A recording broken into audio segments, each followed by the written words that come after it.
자, 여러분 안녕하세요. 자, 반갑습니다. 저는 인제대학교 AI융합대학의 변혜원 교수입니다. 자, 오늘 빅데이터 기초 7주차 수업은요. 이제 통계적 추론과 가설 검정이라는 두 개의 파트로 구성이 되어 있습니다. 우리가 지난주 차까지 과학적 통계적인 추론들이 어떤 것들인지 살펴보셨고요. 자, 오늘은 이 추론을 이제 증명하는 방법으로 가설 검정이라는 것이 있습니다. 자, 그와 같은 것들에 대한 기초적인 내용들을 좀 학습하실 예정입니다. 자, 그래서 7주차 수업 개요를 보시면요. 우리가 제일 먼저 다루실 거는 바로 통계적인 추론입니다. 그래서 우리가 추론이라는 것은 어떤 생각, 어떤 사건 또는 어떤 주장들을 우리가 증명하기 위한 하나의 추측 방법인데요.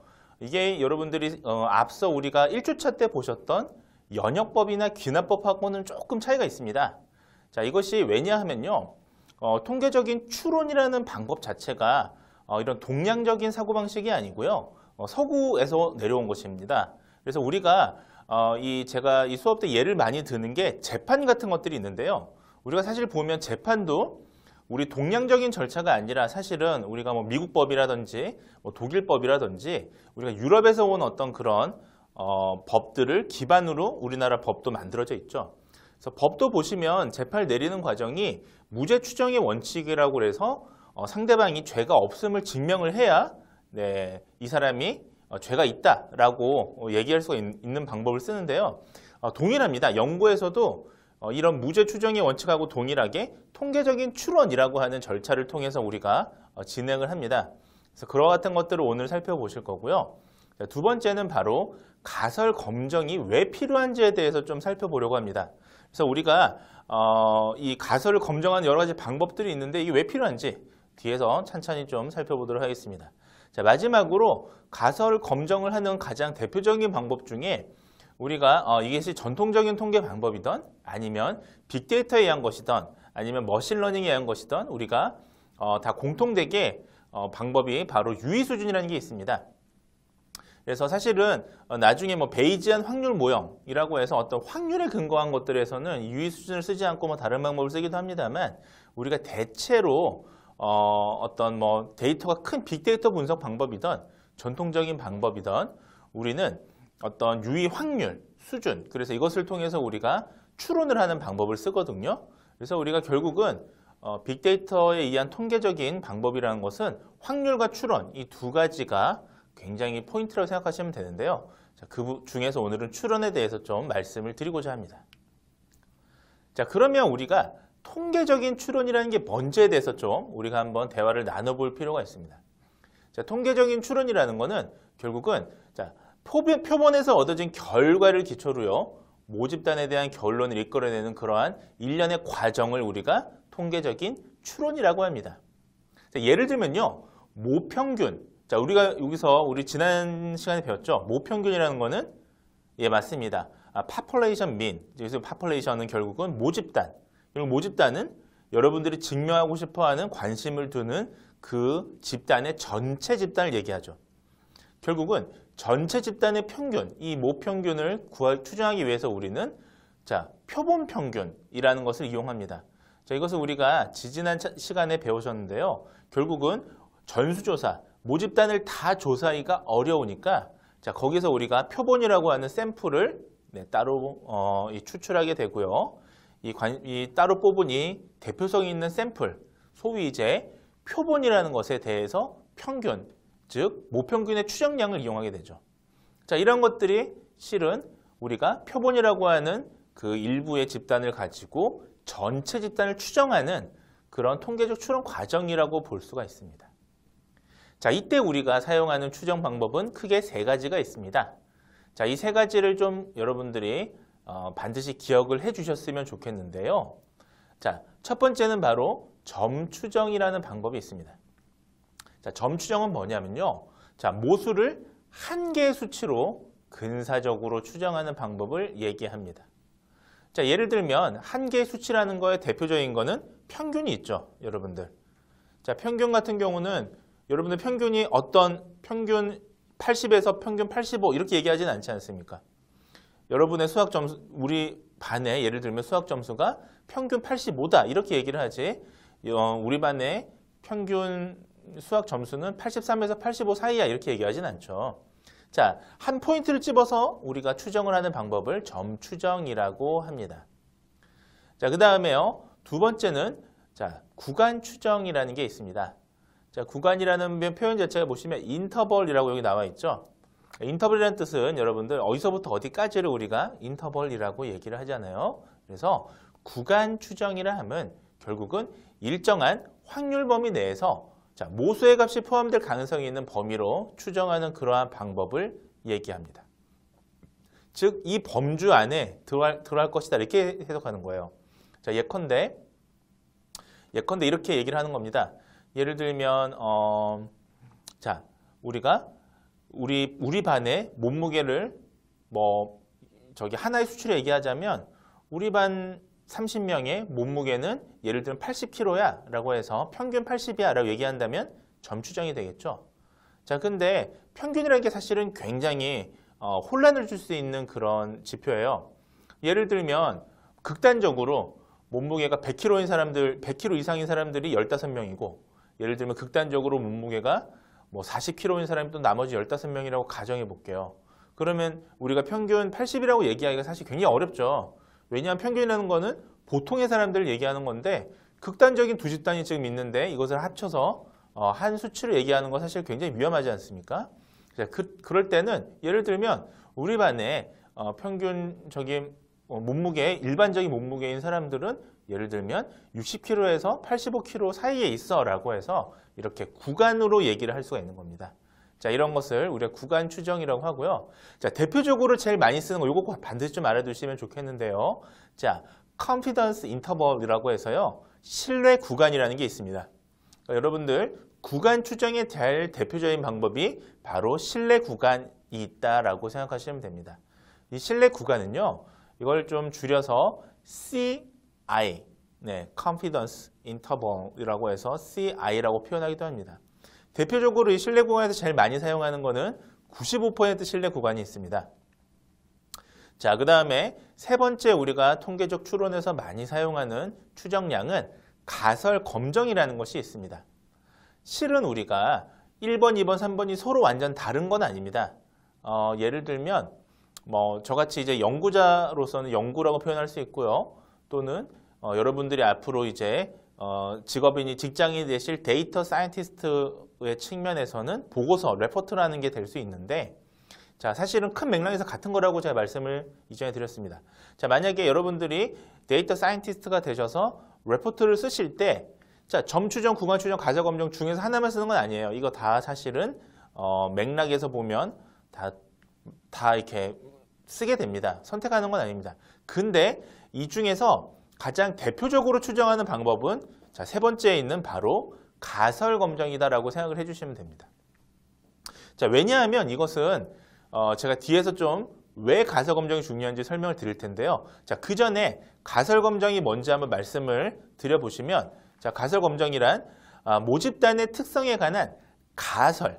자, 이 가설을 우리가 정합니다. 그래서 이것을 표본에서 얻은 정보와 비교해서 이 가설이 맞느냐 틀리느냐를 우리가 증명하는 방법이다 라고 생각하시면 되겠습니다. 조금 어렵다고요, 개념이? 좋습니다. 이건 뒤에서 제가 가설 검정에 대해서 조금 더 구체적으로 말씀을 드리도록 하겠습니다. 자, 여러분들 지금은 좀 오래된 영화입니다. 한 10년 전쯤에 실은 이태원 살인사건이라는 영화가 나온 적이 있죠. 실제 이건 실화였어요. 당시에 이 내용을 조금 제가 설명을 드리자면 90년대 후반쯤에요. 홍익대학교. 지금도 그렇지만 홍대가 서울에서 굉장히 핫플레이스입니다. 굉장히 젊은 사람들이 많이 가는 곳이죠. 자, 홍익대학교 앞에 버거킹이라는 햄버거 가게가 있었는데요. 자, 거기서 살인사건이 하나 일어납니다. 자, 끔찍하게도 그때 버거킹에서 이 아르바이트를 하시던 그 홍익대학교 2학년 학생이 그 화장실에서 소변을 보는 중에 칼에 찔려서 사망하는 사건이 벌어집니다. 지금도 사실 칼에 흉기를 사용해서 살인사건이 일어난다면 굉장히 흉측한 사건인데요. 당시에는 굉장히 논란의 여지가 있습니다. 굉장히 끔찍한 사건이죠. 생각해 보십시오, 여러분들. 갑자기 화장실에서 의문의 사건을 당한다. 얼마나 끔찍합니까? 이때 그 현장에는 두 사람의 용의자가 있었습니다. 자, 한 사람은요, 미군에서 이제 일하던 근무하는 사람이고, 한 사람은 또 재미교포였어요. 어쨌든 두 사람 다 한국인이 아니었습니다. 국적은 미국 사람이었습니다. 자, 근데 이 사건이 왜 여러분들 논란이 되었냐면요. 두 사람 다 무죄로 풀려납니다. 자, 그래서 이게 영화로 만들어졌어요. 자, 사건 현장에 피해자도 있고요. 돌아가신 망인도 있고 사건 현장엔 두 사람의 용의자가 있습니다. 두 사람 중에서 반드시 한 사람은 누군가를 죽였을 거 아니에요. 살인마죠. 범인의 추로 추정된 사람이 두 사람이나 있는데 결국 용의자는 있는데 범인이 없다. 자, 왜 그랬을까요? 자, 이게 지금 제가 설명을 드리려는 가설검정 방법하고 재판하는 그런 방법이 유사하기 때문입니다. 이것이 바로 그 동양적인 사고가 아니고요. 자, 미국 법이나 유럽의 대륙법처럼 서구적인 사상이기 때문이에요. 자, 재판이든 우리가 레포트든 연구든 가설검정이라는 방법을 씁니다. 자, 재판에서는 무죄 추정의 원칙이 있습니다. 이게 뭐냐 하면요. 자, 두 사람 중에 한 사람이라도 살인사건의 이제 결정적인 범인이다라고 우리가 단정 짓기 위해서는 재판에서 어떻게 하냐면요. 자, A라는 사람이 범인이 아니라는 증거를 채택해야 됩니다. 자, 그러면 A가 범인이 아니에요. 그러면 어떻게 해야 됩니까? A가 범인이라는 증거를 기각해야 되는 거예요. 말이 어렵죠. 원래 재판에서 쓰는 이런 용어들이라든지 재판의 어떤 그런 소위 이제 알고리즘이 좀 어려워요, 사실은. 자, 웃기죠. 그냥 에이, 네가 범인이지라고 신문하면 되는데 그게 아니라 네가 범인이 아니라는 증거를 기각해야지 A가 범인이라는 증거를 채택한다. 소위 네가 범인이다라고 얘기를 할 수 있는 겁니다.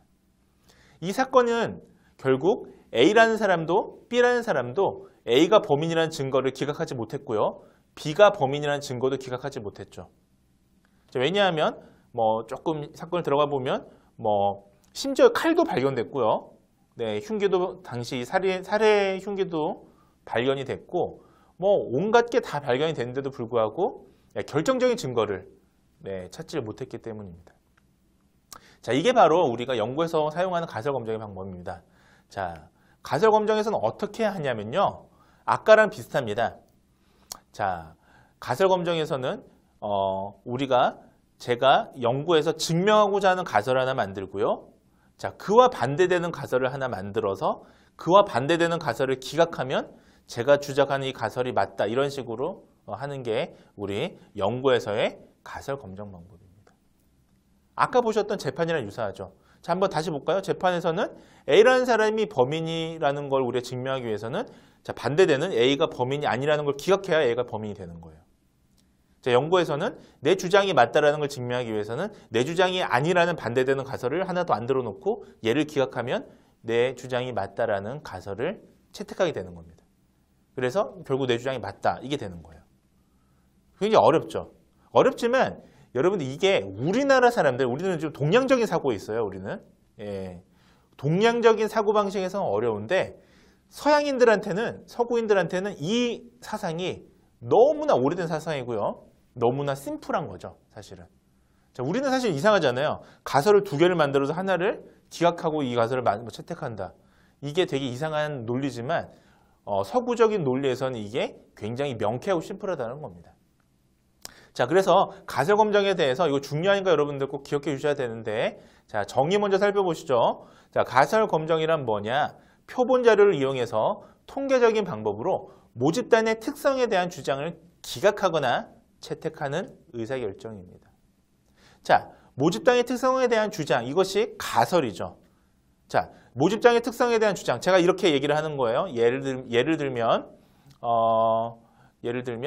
치매 환자는 기억력이 나쁘다. 자, 치매 환자는 기억력이 나쁘다가 제가 모집단에 대한 주장이에요. 그래서 모든 치매 환자는 기억력이 나쁠 것이다. 떨어질 것이다. 자, 그렇다고 제가 모든 치매 환자를 다 조사할 수는 없죠. 자, 전수조사를 할 수가 없습니다. 자, 그러면 치매 환자 한 10,000명을 모집했어요. 자, 이것을 우리가 표본조사라고 하죠. 자, 이 표본에 대한 자료를 제가 자, 치매 환자는 기억이 떨어질 것이다. 이 주장을 하고 싶은데 이게 기각되면 자, 어떻게 되나요? 예, 모든 치매 환자는 기억력이 떨어지는 게 아니다가 이제 채택이 되는 거죠. 반대로 자, 반대되는 가설을 만드는 거예요. 자, 제 가설은 모든 치매 환자는 기억이 나쁘다인데 반대되는 가설은 자, 치매 환자는 기억이 나쁘지 않다. 근데 치매 환자는 기억이 나쁘지 않다가 예, 기각됐어요. 그러면 제 주장이 옳은 거죠. 자, 이렇게 하는 겁니다. 그래서 마치 여러분들이 재판을 하는 거예요. 연구자가 가설을 만들어 놓고 재판을 한다라고 생각하시면 됩니다. 자, 이때 모수, 페로미터에 대한 가설의 옳고 그름을 판단하는 절차를 우리가 가설 검정이라고 하는 겁니다. 자, 우리가 가설 검정을 알기 위해서는 두 가지의 중요한 용어를 아셔야 됩니다. 자, 이 용어 두 가지 다 기억해 주시면 좋겠고요. 꼭 별표를 쳐주십시오. 자, 첫 번째는 대립 가설입니다. 줄여서 자, 많은 레포트나 여러분들이 앞으로 하시게 될 일들이에요. 여러분들이 실제 막 현장에 가서 뭘 만드는 일보다는 여러분들이 주로 보고서 작업을 많이 합니다. 데이터 사이언티스트의 가장 중요한 역량이죠. 자, 그때 대립가설이라고 친절하게 한글로 다 길게 안 쓰고 H1이라고 이렇게 쓰기도 해요. 자, 이것을 이렇게 쓰면 여러분들보다 전부 다 대립가설을 뜻하는 용어다라고 생각하시면 됩니다. 자, 대립가설은 뭐냐? 핵심 키워드는 이거예요. 연구자가 주장하는 가설. 네. 자, 제가 이게 여러분들이 제가 지금 굉장히 사실은 여러 책들을 가지고 이것을 제가 이해하는 용어로 여러분들의 설명을 드리는 건데 여러분들이 뭐 통계학 책이나 빅데이터 책을 보면요. 너무너무 어렵게 써놨어요. 사실 저는 사실 마음에 들지 않습니다. 왜냐하면 대립가설이라는 표현 자체가 굉장히 한자어 용어고요. 이것을 여러분들이 이해하시면 더 어렵습니다. 귀무가설은 더 어렵죠. 보세요. 요즘 누가 이런 말 씁니까? 귀무. 네. 귀무라는 게 무가 없다라는 뜻입니다. 귀는 돌아간다. 여러분들 귀무라는 말 쓰십니까? 굉장히 고어죠. 한자어죠. 네. 그래서 이런 표현보다는 그냥 대립가설 이렇게 쓰면 되거든요. 그냥 대립가설에 반대되는 주장이니까 뭐 귀무가설 대신에 뭐 또 다른 책에서 영가설이라고 표현을 합니다. 그것도 어려워요. 그냥 제로라는 뜻을 한글로 쓴 건데 어렵습니다. 이런 용어들부터 바꿔야 되는데 책을 보시면 여러분들 굉장히 어렵게 설명되는데 제가 간단하게 결국 뭘 얘기하고 싶은 거냐라고 설명한다면 자, 요것만 아시면 됩니다. 대립가설, 자, 뭐자? 대립가설은 연구자의 주장 가설이다. 따라해 보세요. 대립가설은 연구자가 주장하는 가설이다. 대립가설은 연구자가 주장하는 가설이다. 요거 하나 아시면 되는 겁니다.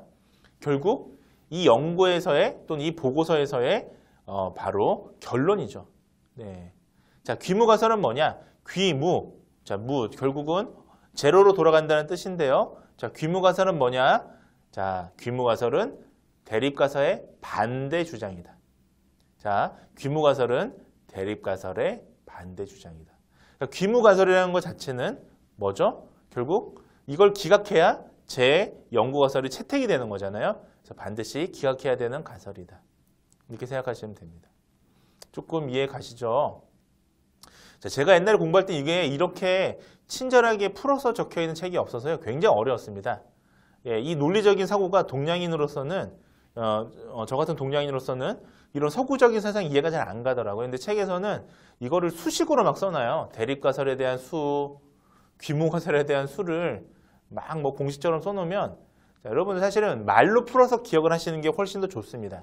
그래야 여러분들이 이런 것들을 가설을 검증할 수가 있습니다. 자, 한번 생각해 보세요. 제가 만약 잘생겼다를 증명하고 싶다라고 한다면 여러분들 자, 이제 기각하면 되는 거죠. 네, 이렇게 생각하시면 되겠습니다. 자, 그 다음에 유의 확률에 대해서 좀 말씀을 드리도록 하겠습니다. 자, 유의 확률을 우리가 줄여서 p-value라고 하는데요. 자, p-value는 뭐냐? 귀무가설이 사실인 경우에도 불구하고 귀무가설이 사실이라는 결론을 얻을 확률, 이것을 우리가 유의 확률이라고 합니다. 자, 이거는 무슨 말인가요? 결국은 핵심만 말씀을 드리면요.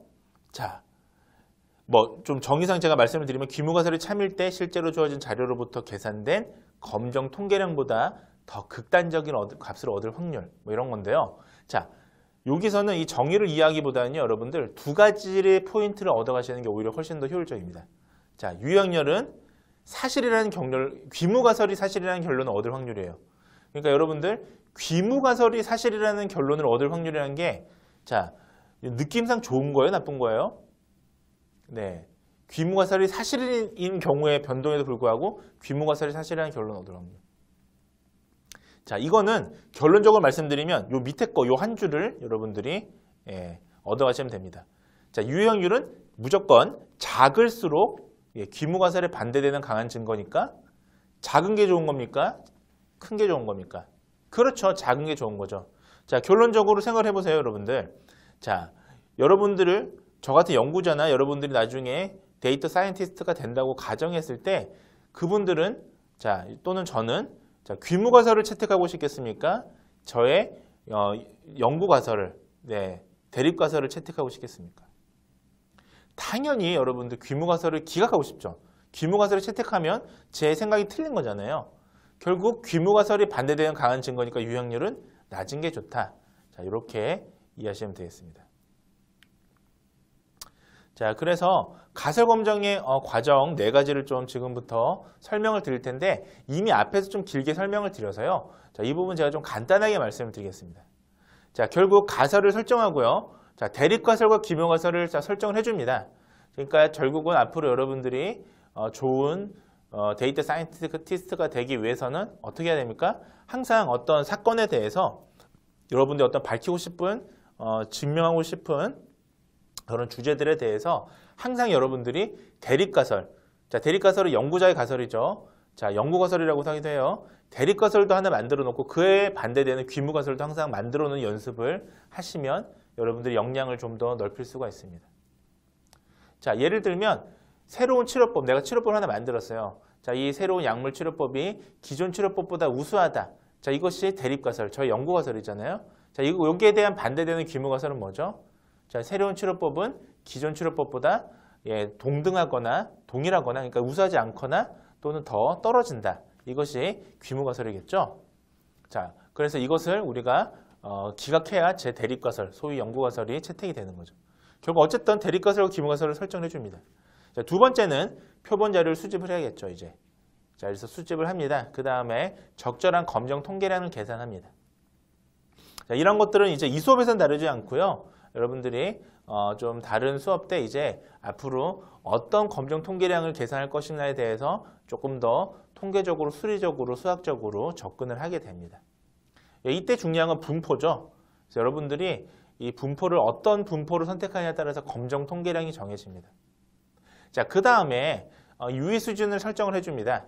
그래서 유의 수준을 예를 들면 아까 보셨던 유의 확률 있죠. p-value라고 했지 않습니까? 그래서 p-value를 0.05로 설정한다. 또는 0.01로 설정한다. 라는 것들을 선택을 해줍니다. 이것도 이 수업에서 설명해 드리진 않습니다. 이런 테크니컬한 것들은 여러분들이 좀 더 분석적이고 수리적인 그런 수업 때 배우시게 될 겁니다. 자, 어쨌든 유의 수준을 설정하고 나면 전체적인 흐름만 말씀을 드리는데요. 자, 마지막은 기각역을 설정을 해줍니다. 자, 기각역이라는 것은 결국 뭐냐? 귀무가설을 기각하는 영역이죠. 그래서 결국 연구자는 귀무가설을 기각하고 싶잖아요. 내 주장이 옳다라는 걸 증명하기 위해서는 이 귀무가설이 귀무가설이 틀렸다라는 게 증명이 돼야 돼요. 그거를 설정하는 구간을 정해줍니다. 자, 그래서 여기 밑에 이렇게 나와 있듯이 reject the null hypothesis if p-value가 알파보다 적다라고 할 때. 그래서 이런 수식으로 막 적혀 있었어요. 과거에 제가 공부할 때는. 사실 이렇게 말로 풀어지는 게 훨씬 낫죠. 자, 어쨌든 가설 검증의 과정은 이렇게 4가지 과정으로 구성이 되어 있다라고 보시면 되겠습니다. 자, 그래서 우리가 시간이 조금 오버됐는데요. 뒤에서 이어서 계속 진행을 하겠습니다.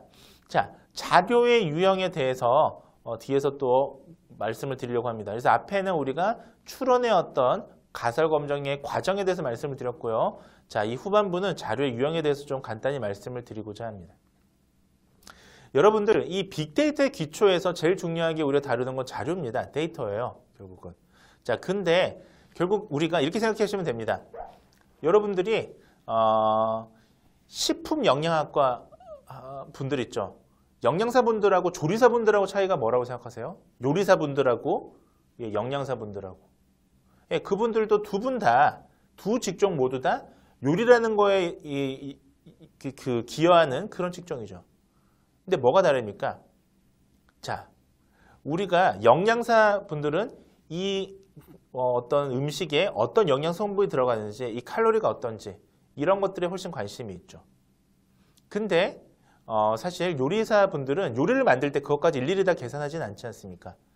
이게 맛있냐 맛없냐, 소비자에게 이 음식이 잘 아주 인기 있을 것이냐, 인기가 없을 것이냐 이거에 관심이 있죠. 즉, use, 더 어떻게 효용적으로 사용될 것이냐에 대해 관심이 있어요. 자, 데이터 사이언티스트들은 실은 후자에 가깝습니다. 이 지금 내가 만든 이 모형이, 이 모델이 사회적으로 얼만큼 유용하게 쓸 것이냐. 자, 근데 유용하게 쓰이기 위해서는 여러분들이 자, 칼질도 잘하고 요리사분들이 예를 들면 멋있게 막 장식도 해요. 네, 좋습니다. 막 데코레이션도 하고 해서 막 멋진 음식을 만들고 있습니다. 자, 근데 재료가 엉망이에요.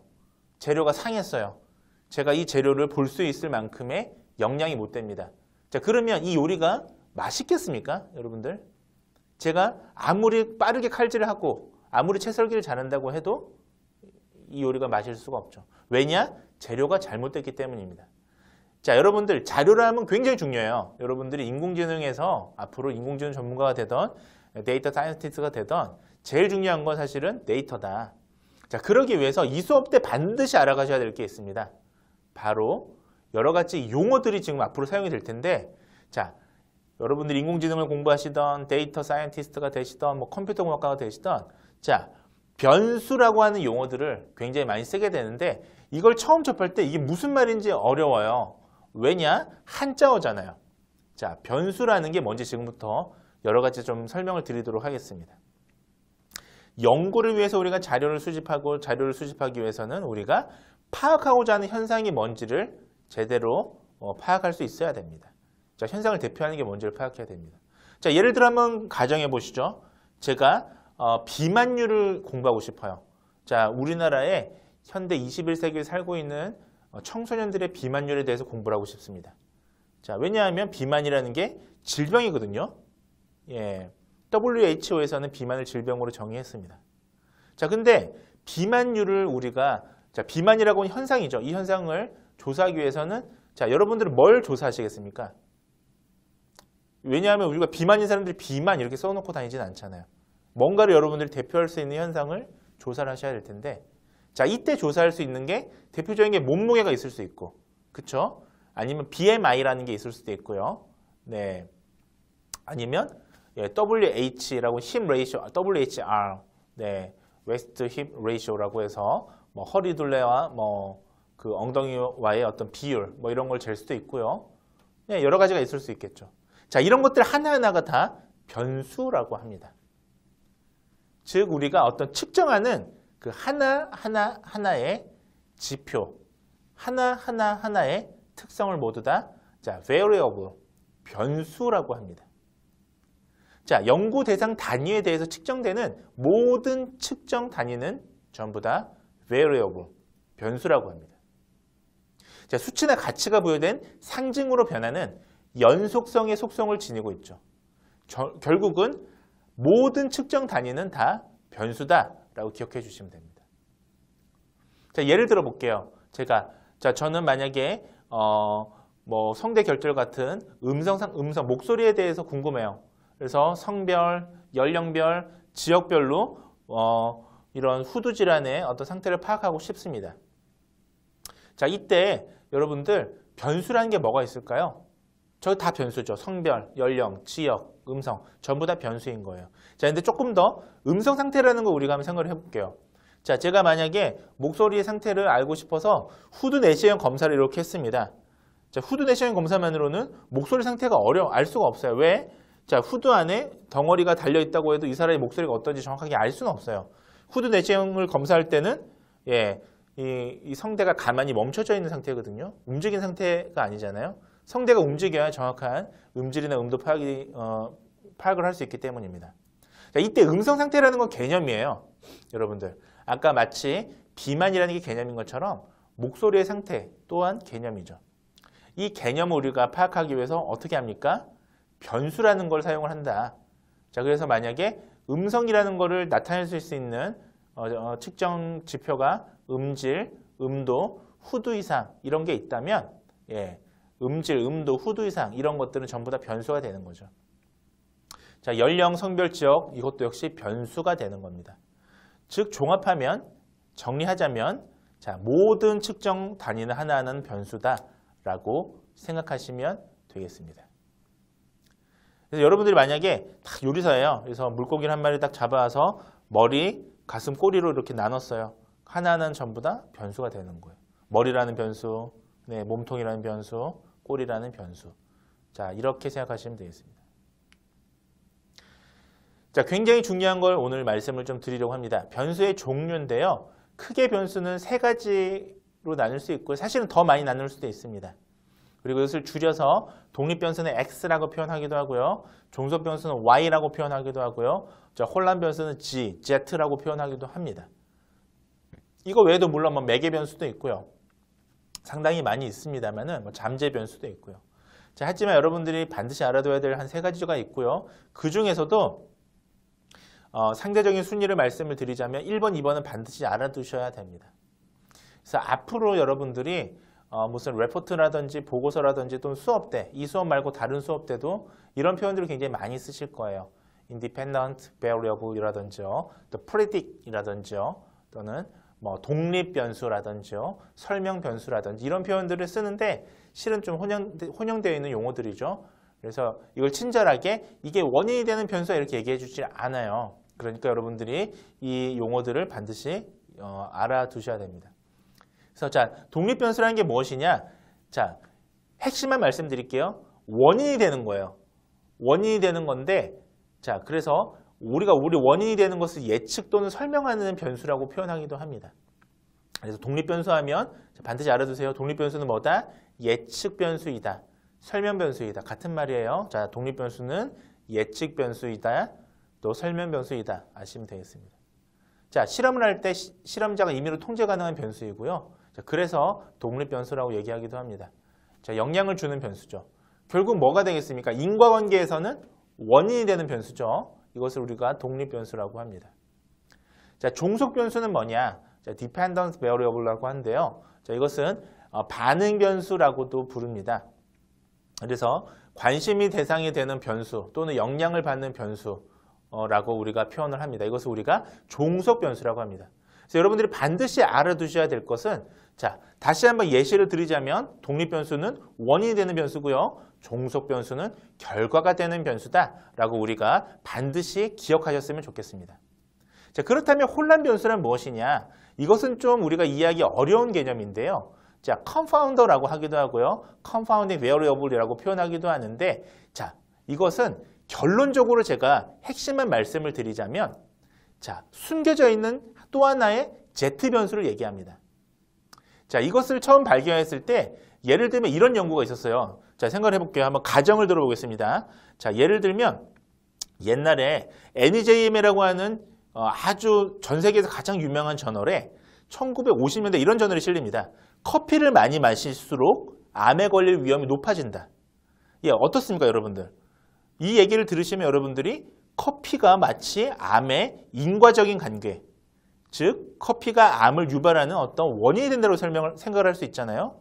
근데 실제로는요, 그 이후에 후속 연구들이 많이 이루어져 왔는데 자, 커피가 직접적으로 암에 영향을 주는 것이 아니고요. 실은 커피를 많이 마시는 사람들은 어떤 특성이 있습니까? 예, 커피를 많이 마시는 사람들은 흡연도 많이 하죠. 예, 실제로 커피를 마시면서 흡연하시는 분들이 굉장히 많습니다. 자, 근데 만약에 흡연 여부에 대한 조사를 하지 않고 단순히 커피라고 하는 이때 이제 커피는 독립 변수가 되겠죠. 그 다음에 암이라고 하는 종속 변수가 되겠죠. 그래서 이 두 개만을 조사한다면 어떻습니까? 마치 커피가 암에 영향을 주는 것처럼 생각을 할 수가 있겠죠. 실은 커피가 주는 게 아니라 커피와 관계가 있는 제3의 변수인 담배가 흡연이 암에 영향을 주는 것이었습니다. 이게 나중에 의학계에서는 굉장히 충격을 주는 연구였어요. 당시에 계속 후속 연구들이 등장하면서 혼란 변수라는 개념이 그때 새롭게 등장을 하는 것이었습니다. 자, 그래서 혼란 변수란 관찰 변수에서 독립 변수와 관련이 있고요. 자, 그쵸? 커피는 흡연하고 관계가 있었죠? 그 다음에 종속 변수에 영향을 미치는 제3의 변수, 즉 숨겨져 있는 변수다. 이것을 우리가 적절하게 파악하고 통제해야 진정한 연관성을 알 수 있습니다. 즉, 이 담배라고 하는 이 흡연이라는 거를 우리가 통제해야, 자, 같다고 가정해야 결국은 커피가 암에 영향을 미치느냐를 알 수가 있었던 거죠. 자, 그래서 예시를 한번 볼게요. 결국은 흡연을 많이 할수록 후두 양선 점막 질환. 자, 후두 양선 점막 질환은 뭐냐면요. 암은 아니지만 후두에 암 같은 덩어리가 생기는 걸 얘기합니다. 그래서 양성 질환이라고 해요. 그래서 이것이 많이 발생한다는 가설을 제가 세운다면 이때 독립 변수는 뭡니까? 흡연이 되는 거죠. 자, 왜냐? 영향을 주는 변수, 원인이 되는 변수니까요. 그 다음에 후두 양성 점막 질환은 종속 변수, 결과가 되는 변수가 되는 것입니다. 자, 어떻습니까? 좀 여러분들 이해하셨죠? 자, 그러면 제가 시간 관계상 퀴즈를 좀 준비해 왔는데 이것은 다음 시간에 시작할 때 제가 여러분들하고 이 변수의 종류에 대해서 정확하게 알고 있는지를 한번 파악하는 그런 개념에서 퀴즈를 한번 같이 풀어보실 겁니다. 자, 오늘 그래서 7주차 수업에서는 여러분들 자, 추론을 하는 과정에 대해서 배우셨고요. 자, 그 다음에 변수라고 하는 이 개념에 대해서 배우셨고 변수에는 독립 변수가 있고 종속 변수가 있고 혼란 변수가 있다라는 말씀을 드렸습니다. 자, 이상 여러분들 오늘 배우셨던 거 꼭 기억하시고요. 다음 시간에 뵙도록 하겠습니다. 여러분들 경청해 주셔서 감사합니다.